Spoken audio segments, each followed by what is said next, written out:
Hey, man, I'm alive. Waduh, apa kabar? Saya Steny Agustaf and you are watching Evio Share. Apa kabar? Dan di episode kali ini kita akan ngomongin tentang rahasia-rahasia di balik presentasi. Sounds quite familiar. Memang pernah dibahas dulu sebelumnya, tapi yang ini beda gitu ya. Inilah dia rahasia-rahasia dalam presentasi. Kita sadar presentasi adalah sebuah pengalaman yang luar biasa ya. Dan kalau berhasil akan banyak sekali benefitnya buat teman-teman yang ngelakuin. Nah, untuk itu mari kita dalami, dan di episode kali ini teman-teman insya Allah akan dibekali dengan banyak sekali pengetahuan tentang bagaimana style melakukan presentasi yang juga diimplementasikan oleh orang-orang terkenal di rahasia dalam presentasi. Yuk kita mulai.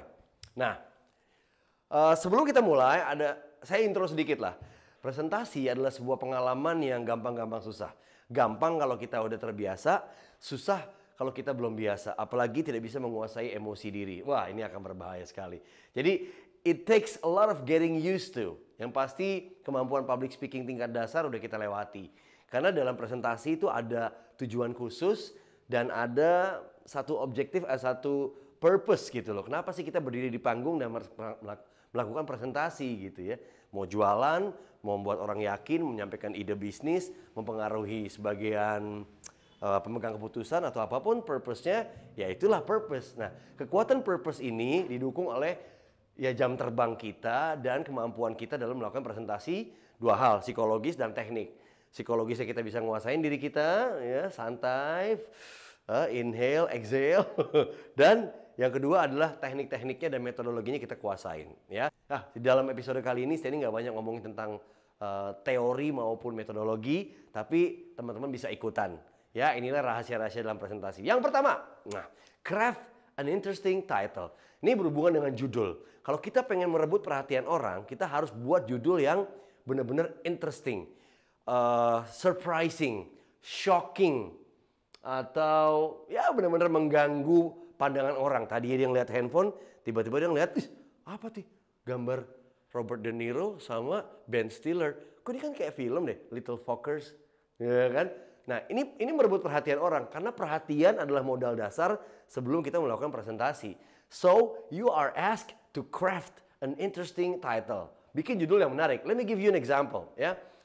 Ini nggak baik, ya. Judulnya terlalu panjang di dalam sebuah slide PowerPoint. A critical look at the history and production of fireworks. Wah, ceritanya nih mau ngomongin tentang petasan atau fireworks ya. Tapi kayaknya, kayaknya orang pas ngeliat pertama terlalu scientific, mungkin kedua terlalu resmi, kayaknya nggak ada relevansinya sama hidup saya deh gitu ya. This is considered as bad ya. So which one is good, Stan? This one is good. Dang, gitu kan? Yang badnya adalah critical look at the history and production of fireworks. Kita bikin aja sederhana, bang, making the firework. Wah, bang, making the firework. Ini dengan judul yang ngagetin kayak gini dengan huruf besar dan apa sih? Jadi orang penasaran. Curious, pengen tahu. Dari rasa penasaran inilah orang akan ikut dalam presentasi kita. So, pertama kali, jangan lupa membuat craft interesting title for your presentations. Gitu ya. Nah, yang kedua, always begin with a bang. Begin with a bang tadi. Bang itu sesuatu yang ngagetin, yang bikin orang tercuri perhatiannya. Kayak tadi saya pertama awal-awal nyanyi, Hey man, I'm alive. If you're a big fan of Bon Jovi, you must know the song, gitu kan. Tapi kalau teman-teman, ngapain tiba-tiba dia nyanyi? Ya at least teman-teman tercuri perhatiannya oleh saya. So, a bang is very important. Itu juga bentuk perhatian, gitu ya. Ini sebuah ilustrasi. The opening of a movie is designed to grab your attention. Teman-teman pasti pernah menonton film-film karya yang di dalamnya ada aktor Liam Neeson, Tom Cruise, Jack Reacher, Mission Impossible. Di depannya dia akan ambil potongan yang menegangkan, ya, potongan yang benar-benar kita tuh thrilling atau deg-degan, was-was dan pengen tahu, kenapa nih jatuh nggak nih orangnya? Ya Allah, udah naik pesawat jatuh nggak nih? Nah itu attention grab system, ya. Nah pikirin tiba-tiba sesuatu yang punya yang konseptual buat teman-teman lakuin untuk nge-grab attentionnya, gitu ya. Nah ini contoh nih, ya. Ya, film-film yang Hollywood selalu jago lah nyari-nyari angle kamera yang bikin orang aduh sampai deg-degan di awal gitu ya. Start with the story. A well-told story is interesting and captures audience attention straight away. Sebuah cerita yang kuat dan menyentuh hati, apalagi memiliki kekuatan emosi yang kuat dan connect sama kehidupan orang yang menyaksikan presentasi, itu kuat banget untuk merebut perhatian orang, gitu ya. Sebuah contoh gitu ya, kalau saya seorang salesman mobil, saya mau cerita tentang produknya Toyota, ini misalnya gitu, Toyota Avanza, everybody knows Avanza, right? Saya nggak akan angkat Avanza itu kekuatannya gini, irit, bahan bakar, bisa catnya ada 7 warna, ada ini bannya segini. Saya nggak akan cerita tentang spesifikasi produk, karena itu ya produk gitu loh. Kita nggak bisa ngomongin produk dan spesifikasinya ketika kita mengantarkan sebuah cerita. Saya akan bercerita tentang seorang tokoh bernama Zulfikar Fauzi. Saya punya sahabat bernama Zulfikar Fauzi. Ini tokoh fiktif ya, orangnya ada, cuma saya minta izin namanya dipakai. Nah, Zulfikar Fauzi ini rajin menabung dari dulu. Dan dia berniat ingin punya sebuah mobil yang bisa membawa keluarga besarnya di desa Pamijahan untuk jalan-jalan ke desa seberang. Ini sebuah ide, ini sebuah niat yang mulia dari Zulfikar Fauzi. Hari demi hari dia menabung 50.000, 25.000 sampai dia mendapatkan uang yang diinginkan. Lalu dia bingung habis dapat uang ini, beli produk mobil yang mana ya? Lalu dia berjalanlah datang mencari ke sebuah tempat, cari mobil yang paling disukai orang banyak. Nah, akhirnya dijawab sama orang-orang, mobil yang paling disukai orang banyak dan paling banyak dibeli dan di jalan paling banyak adalah mobil itu. Ya kan, TA gitu ya. Loh, lalu dari situ apa keunggulannya ngelihat? Oh, lalu Pak Ijul langsung masuk ke dalam dealer dan Pak Ijul atau Pak Zulfikar Fauzi bertanya, lalu beliau ngobrol-ngobrol dan nyobain dan akhirnya dia suka dan akhirnya dia beli. Nah, setelah itu Pak Ijul atau Zulfikar Fauzi bawa mobil itu mengajak keluarganya dan impiannya tercapai. Akhirnya 9 orang anggota keluarganya termasuk adik-adik kecil itu bisa berangkat keliling-keliling desa dengan menggunakan mobil barunya yang dia tabung selama 15 tahun. Itulah salah satu kebahagiaan yang paling hakiki dari seorang bernama Zulfikar Fauzi. Ini sebuah contoh ya. That's the story. Actually my focus is about selling a car, ya. Fokus saya adalah jualan mobil, tapi saya angkat customer-nya. Nah, story biasanya ngangkat profil dari si audience-nya, profil dari si customer-nya, profil dari si pesertanya, profil dari seorang manusia, dan ada nilai-nilai emosi di situ. Kita bisa merasakan emosi, ya Allah nih orang baik banget sih niatnya gitu, nabung, dan akhirnya dia mengajak keluarganya di desa keliling-keliling pakai mobil yang bisa buat 7-seater. Sekali lagi ini tokoh fiktif ya. Artinya tidak benar adanya. Tapi kita bisa ngelihat kan bagaimana keterikatan emosi di situ. So, if you have a strong story, an emotional story, use it wisely. Oke? Kita lanjut. Salah satu bentuk keterikatan atau engagement yang baik adalah bertanya kepada audience. Ini salah satu bentuk attention grab. Bapak dan Ibu yang saya hormati, sebelum saya mulai saya ingin bertanya, siapa di sini yang belum makan? Boleh tunjuk tangan? 50% belum makan. Oke. Siapa di sini yang belum makan 2 kali? Oh, orangnya sama. 50% juga. Ya, siapa yang di sini yang benar-benar mementingkan makanan? Siapa di sini yang benar-benar merasakan bahwa makanan itu adalah suatu hal yang menyenangkan? Nah, siapa di sini yang concern sama makanan kesehatan? Ya, saya kan terlalu berinteraksi itu. Nah, benar sekali, makanan kesehatan itu punya keuntungan banyak. Selain kita makan, tidak hanya kenyang, tapi kita juga menjaga seluruh organ-organ tubuh kita dari kerusakan. Makanya saya ingin mengajak Anda untuk membeli produk saya. Misalnya kayak gitu ya. So, making your audience busy with the question, itu salah satu bentuk engagement yang bagus. Ya, you can do something unexpected. Nah, lakuin sesuatu yang nggak kebayang. Salah satu contoh, ada seorang bernama Dr. Jill Taylor. Dia untuk merebut perhatian orang di pertama kali, dia membawa, tau nggak apa? Otak beneran, otak manusia yang sudah dikerasin. Dia bawa otak beneran itu dan dia menceritakan. Kebetulan beliau adalah seorang, kalau nggak salah, neurosurgeon atau ahli bedah saraf dan kepala kali ya. Dia membawa otak itu dan dia menceritakan ya betapa pentingnya organ tubuh kita bernama otak. Ketika lagi pusing tuh bagian mana yang bekerja, ketika lagi ditagih utang tuh bagian mana yang ini. Jadi orang, wow, itu otak kita. Wah, kayak gitu bentuknya. Oh, itu bagiannya. Wah, gue salah mijit selama ini. Gue mijitnya di sini, bukan gue mijitnya di dengkul, bukan di kepala. Something like that. Doing something unexpected will grab your audience attention. Apapun ya, yang of course Anda harus bisa nge-relate dengan materi Anda pastinya. Kalau nggak ada hubungannya, Ini orang ngapain tiba-tiba pembukaan di Akrobat? Apa hubungannya dengan presentasi dia tentang budidaya udang? tentang penjualan sepeda fiksi. Waduh, apa hubungannya jadi? Nah, ya harus. Apapun bentuk gimmick atau unexpected thing harus relate sama materi yang kita angkat. Oke? Nah, ini juga bisa. Kita nggak harus kayak Dr. Jill Taylor tadi untuk membawa organ tubuh manusia, bawa ini nggak perlu. Itu mungkin kita tidak punya akses untuk melakukan hal tadi gitu ya. Tapi kita bisa ngelakuin banyak hal. Pertama misalnya kita mulai dengan membaca atau menyebutkan sebuah statistik yang mengagetkan ya. Shocking statistik gitu ya. Contoh produk Anda adalah sepeda. Anda ingin jualan sepeda dan presentasi di depan corporate customers atau corporate customers gitu ya. Anda sampaikan bahwa tahun 2024 kita tidak bisa keluar dari garasi. Wah, ada quote-nya. Ini sebuah berita dari sebuah harian bahwa ketika kita tidak bisa mengontrol kondisi lalu lintas, makin memburuk tahun 2024 kita nggak bisa ngeluarin mobil kita dari garasi. Berarti apa? Ya kita nggak bisa bawa mobil begitu. Nah, ini satu statistik yang mengagetkan orang. So, start with a statistic, suatu hal yang mengagetkan, yang thought provoking, yang memprovokasi pikiran, yang bikin orang kaget. Nah, ya. Atau yang kedua, Anda bisa melakukan unexpected statement. Anda mulai dengan membuat unexpected statement. Misalnya, selamat siang Bapak dan Ibu. Kalau kita tidak mulai sekarang, kapan lagi? Kalau Anda tidak mulai sekarang, siapa lagi orangnya? Contoh gitu.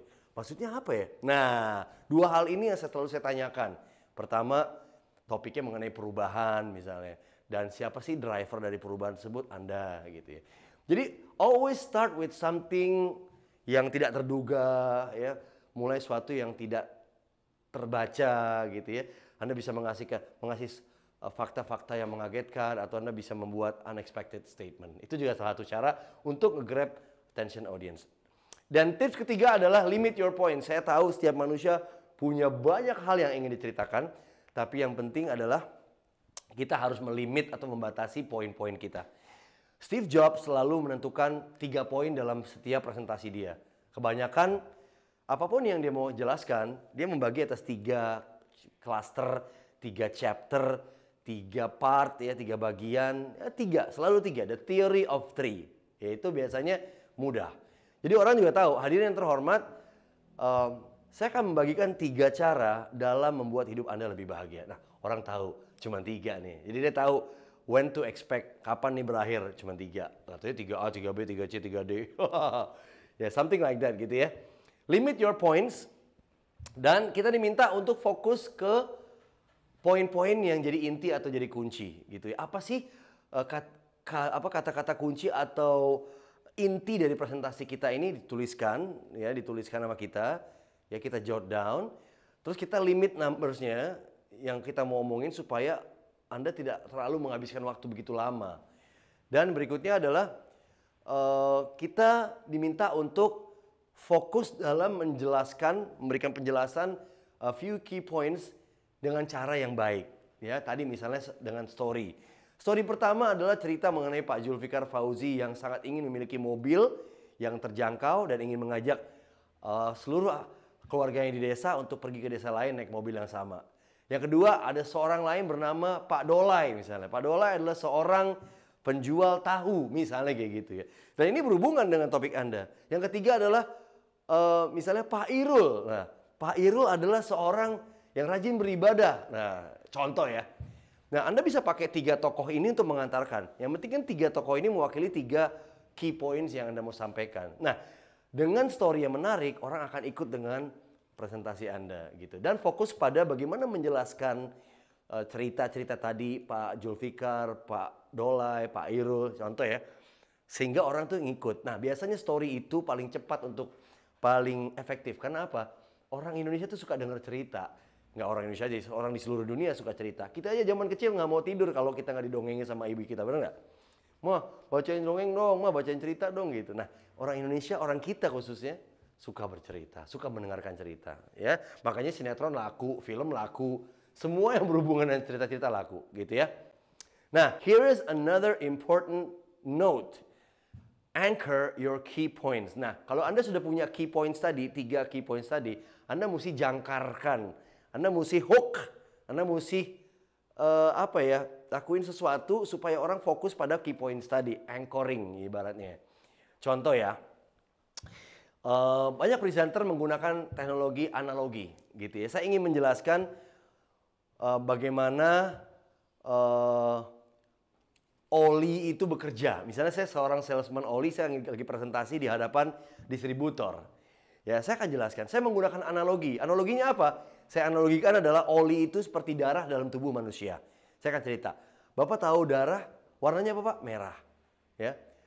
Apa fungsi darah? Penting atau enggak, Pak? Penting. Untuk apa? Untuk mengalirkan semua sel-sel tubuh kita. Nah, pernah nggak Bapak mengalami sakit yang berhubungan dengan luka sehingga darahnya keluar? Pasti sakit, ya sama. Ketika ada kebocoran dalam oli, dalam mesin keluar, itu pasti ada luka gitu ya. Contoh, penting nggak Pak kita merawat darah kita bersih terus? Penting nggak? Penting. Ya, kalau di mobil juga penting. Oli harus diganti secara signifikan dalam periode 6 bulan atau 8.000 km atau 5.000 km tergantung masing-masing. Nah, saya menggunakan analogi untuk menceritakan tentang key points tadi. So, it's very important to use the analogy. Analogies are effective anchors. Ya, ini sebuah contoh di buku yang saya ambil ini, Mars and Venus, Diet and Exercise Solution, John Gray, menggunakan analogi. Ini contoh nih ya, contoh nih. Ini sebuah contoh. Think of your body an old-fashioned steam engine. Tubuh Anda seperti sebuah mesin yang tua gitu ya.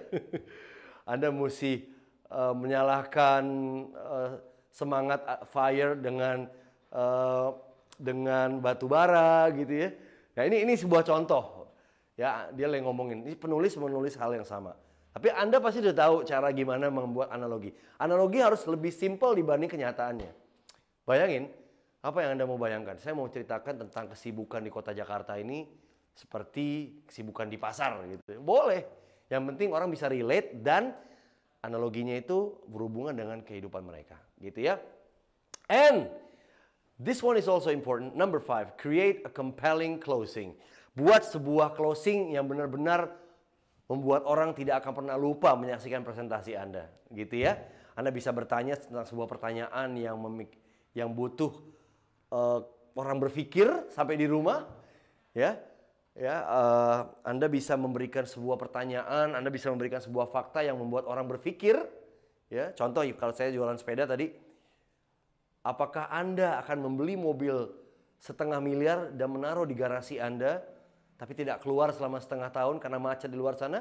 Atau Anda ingin membeli sebuah sepeda yang harganya 10 juta, tapi Anda bisa pakai setiap saat? Think about it. Nah, misalnya kayak gitu. Kalau Anda tertarik beli sepeda, hubungi saya. Misalnya kayak gitu. Nah, oh iya, daripada gue punya mobil 1,5 miliar, nih yang gue punya sepeda 10 juta gue bisa pakai tiap hari. Mobil gue nggak bisa pakai tiap hari karena macet gitu. Misalnya. No, so if the audience thinks because of you, then your presentation is a big success, gitu ya. Leave them with a bang.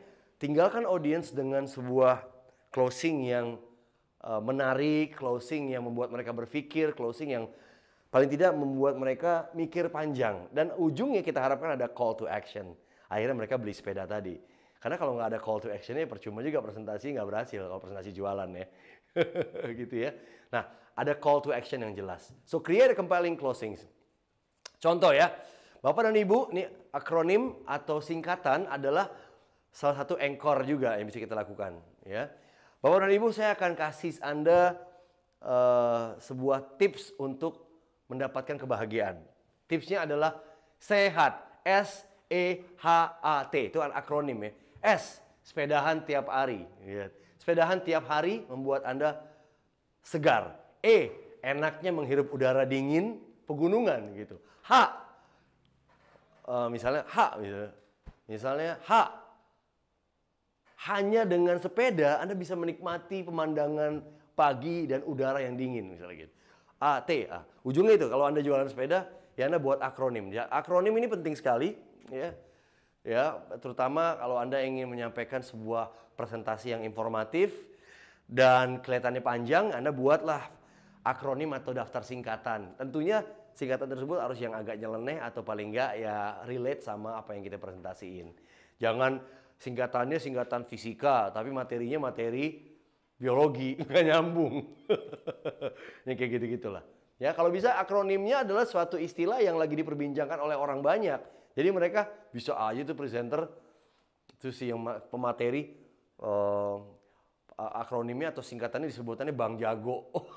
Kayak gitu ya. Ternyata B ada singkatannya, A ada singkatannya dan sebagainya. Gitu. Nah, ini juga adalah sebuah anchor tadi ya untuk mengirimkan pesan yang baik. Activities. Nah, kita sebagai presenter mungkin bisa memanfaatkan audience ya. Kita bagi mereka atas beberapa grup dan kita minta mereka untuk memecahkan sebuah case atau business case ya. Dan kita minta mereka untuk memberikan opini atau saran-saran yang bermanfaat ya. Anda punya 20 murid, Anda punya 20 audience, Anda bagi atas 4 grup, satu grup 5 orang, kasih sebuah business case, pecahkan, kasih waktu. Nah, ini salah satu cara buat mereka melakukan apa yang sudah kita presentasikan. Nah, sekalian ngetes, mereka nih nyimak nggak tadi yang kita omongin tadi di depan dengan strategi bisnis tadi, gitu ya. Biarin mereka melakukan hal tadi. Ya, setelah itu, kalau Anda masih punya waktu, biarkan mereka mempresentasikan ide mereka. Nah, dari situ kita bisa lihat, oh ternyata apa yang saya sampaikan ini ngaruh dan mereka pakai, mereka ngerti gitu ya. Atau, oh kok yang mereka presentasikan ini nggak sesuai sama ide dari saya nih. Oh berarti ada satu hal yang nih, mereka mungkin nggak ngerti, atau mungkin mereka nggak paham, atau mereka mungkin ya mengalami kesulitan dalam pemahaman. So, activities ini adalah anchor atau jangkar atau suatu yang ngikat yang paling baik untuk mengirimkan pesan kita tadi. Kalau kita sudah punya 3 key points tadi, gunakan teknik anchoring ya. Nah, disarankan juga, ini banyak saran katanya, biasanya kita tuh ada pertanyaan, ya, nah di ujung setelah itu selesai. Kita nggak perlu ngelakuin hal itu. Do not end with Q&A. Ya, Anda mau membuat sebuah last impression, dan Anda punya sebuah pesan khusus yang Anda akan berikan setelah pertanyaan-pertanyaan itu, boleh. Ya. Atau Anda memberikan final conclusion atau konklusi atau kesimpulan akhir. Boleh. Nah, kalau ada pertanyaan berarti kan itu yang terakhir. Nah, nggak harus. Anda nggak harus taruh Q&A di ujung, gitu ya. Simply tell the audience members, I'll take questions first. Sekarang saya akan kasih kesempatan Anda buat memberikan pertanyaan 10 menit sebelum saya tutup. Ya, sebelum saya memberikan kesimpulan yang pas. Ya, oke, silakan. Pertanyaannya saya limit 10 menit ya. Siapa yang mau bertanya? Oke, silakan Bapak. Dari mana? Silakan berdiri. Perkenalkan namanya, dari perusahaan apa. Gitu. Boleh gitu. Nah, Anda tutup dengan hal yang lain selain pertanyaan. Kalau pertanyaan terakhir itu kayaknya udah biasa banget gitu ya.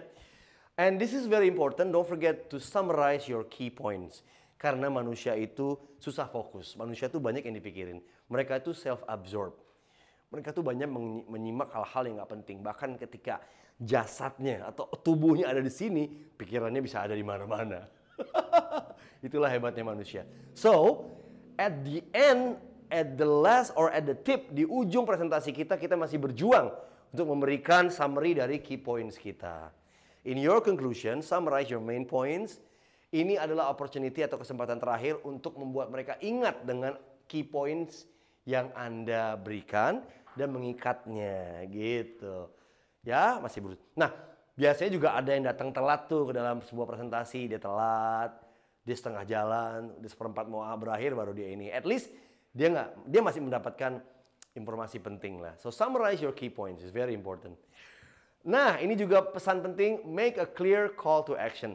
Ini kembali ke tujuan Anda melakukan presentasi. Apa sih yang mau dilakukan presentasi? Anda mau jualan sepeda atau Anda cuma pengen orang tuh sadar tidak pakai mobil dan menggunakan sepeda. Nah, ujungnya apa?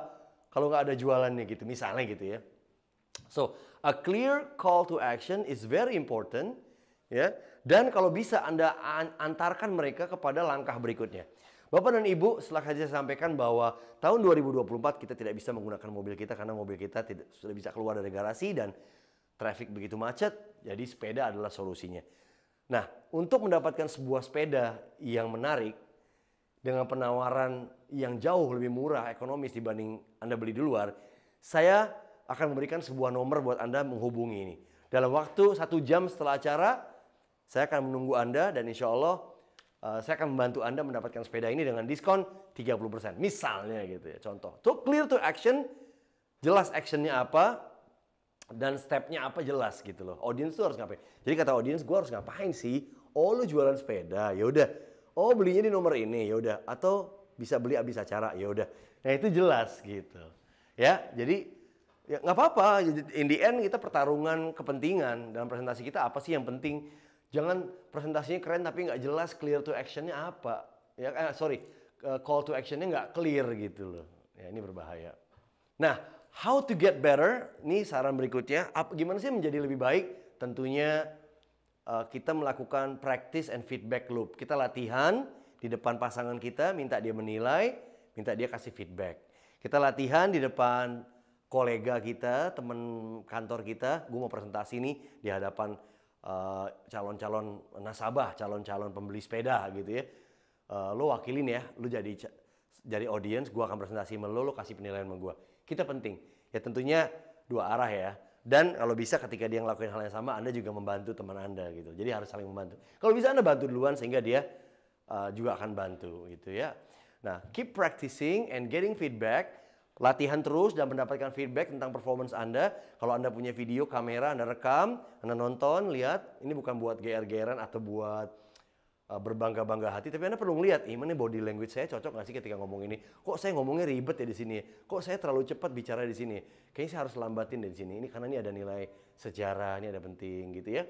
So, the more you practice, the more confident and comfortable you will be on stage. Makin sering Anda berlatih, makin terbiasa Anda dengan panggung, makin terbiasa Anda dengan tugas presentasi. Ya seperti layaknya seorang yang belajar pencaksilat, belajar boxing. Ketika dia berlatih terus setiap saat, suatu ketika dia ditodong atau dia mau dilukai, dia akan refleks gitu loh. Ya, dia akan refleks dan melakukan hal yang sama dan mengeluarkan ilmunya gitu loh. Dan sama presentasi juga seperti itu. Jadi apa yang terjadi di panggung adalah hasil dari latihan yang dilakukan mungkin puluhan jam, mungkin ratusan jam sebelumnya. Dan ada orang-orang yang direpotkan sama kita, tapi nggak apa-apa, mereka berjasa buat hidup kita. So, yang keren di panggung itu bukan yang datang sehari, 2 hari, 3 hari, atau seminggu. Pasti ada ratusan jam yang sudah dihabiskan. Gitu ya. So, I'm gonna wrap it up. Saya akan bungkus dengan kesimpulan.